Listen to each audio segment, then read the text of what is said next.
Exercise 8 start. The question of evolving effective procedures for expeditious disposal of complaints received from the public has been under the consideration of the board for some time past. Full stop. It has now been decided in the chief engineer's office.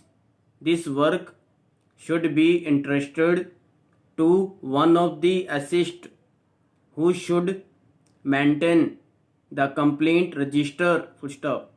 The complaint received should be sorted out daily from the fresh receipt and scrutinized before entering them in the complaint register.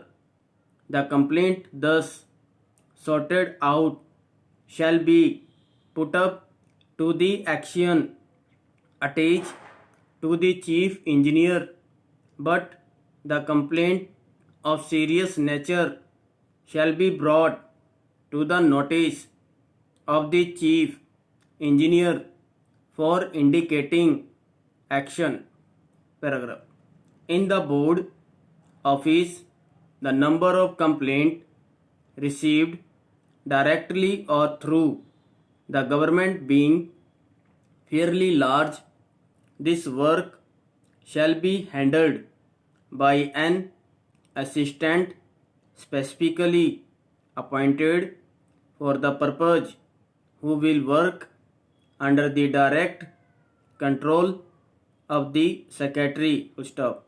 Complaints received in the board's office shall be put up to the secretary daily, who in turn will consult the chairman member concerned in respect of all serious complaints so as to ensure quickest possible action. Stop.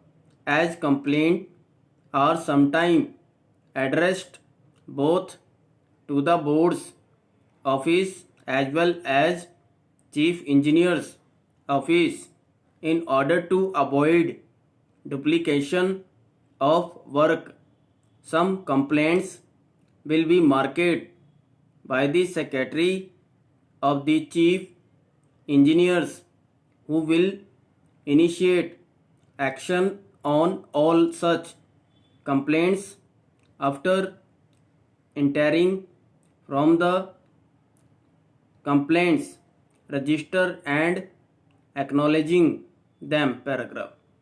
Complaint referred from one office to another office, except the complaint referred to the chief engineers from the board's office as fresh receipts, shall not be entered in the complaints registered, but shall be dealt with as an official reference to be disposed of in an appropriate manner. Stop. A complaint addressed to different officer shall be entered in the complaint register of all offices concerned and shall be acknowledged by each office. In such cases, the office immediately concerned with the complaints should initiate action without waiting for a reference from the higher office. Paragraph. Complaint alleging irregularities of minor nature should be forwarded to the authority next higher to one against whom the complaint has been made. A complaint relating to the subdivision shall be forwarded to the executive engineer and so on for disposal. Full stop. Complaint of a serious nature should be dealt with at the level of subordinate engineer.